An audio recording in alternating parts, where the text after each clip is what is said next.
It calls for switching natural gas out of power plants and into cars. It actually does not call for more natural gas.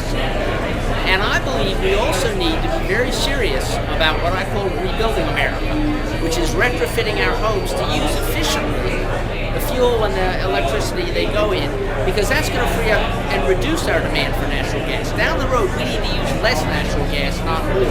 What Boone is saying is, instead of using natural gas in power plants and oil in cars, let's use wind in power plants and natural gas in cars, the same gas. He's not talking about any increase in gas supply. Now, the second thing we have to understand is we are producing a lot of natural gas already, and we are producing a lot of it in irresponsible ways.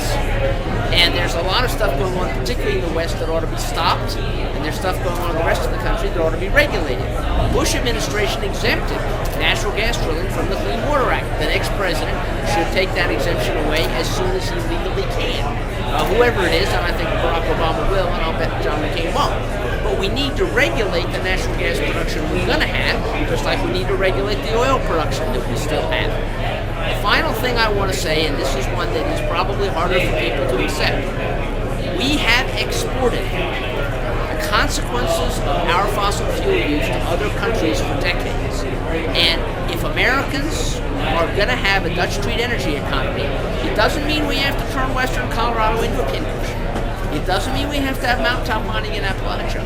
But we're going to have wind turbines in places where people don't want to see them. We're going to have transmission lines in places where people don't want to see them. We're going to have solar cells in places where people don't see them. There is no truly free ride. There is a hell of a lot cheaper lunch for the world than the one we're eating, but right now, somebody else is paying for it. How do we organize over the next few months to break the political gridlock that is keeping a lot of these solutions from being seriously considered in Congress? Well, the first and the most important thing actually is to elect Barack Obama. It is quite clear. I would not have said that a year ago. A year ago, I would have said that the jury was out on John McCain and what kind of president he would be. But John McCain, the maverick, early this summer, there was a roundup in Washington. John McCain was rounded up. They hog-tied him. They branded him. They do the other things they do when they catch a maverick in a roundup. And John McCain is now a member of George Bush's cattle herd. And like the Crips and the Bloods, once you're a card-carrying member of the oil wing of the Republican Party, you're a card-carrying member for life. You can't get out. So we have got to elect Barack Obama. The second thing we need to understand is America has been moving. Washington has been frozen. The solutions to the bad politics exist in state houses and city halls and county commissioners' offices all over this country.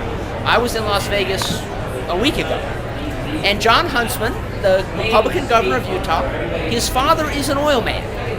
He is not a politician I usually agree with. I wouldn't vote for him. But he got up and said that we needed the kind of leadership to repeal Winston Churchill's mistake. And what he meant was that in 1911, Winston Churchill made the decision to commit the British government to dependence on overseas oil for the British Navy. That began the West's, Europe's and America's incursions into the Middle East. And he said we need the leadership to break our dependence on oil. That's coming from a conservative Republican governor whose father runs an oil company. America is moving. It's Washington that we need to shake loose. So constant pressure, constantly applied to members of Congress and senators is the key organizing principle in addition to electing Barack Obama. Any questions?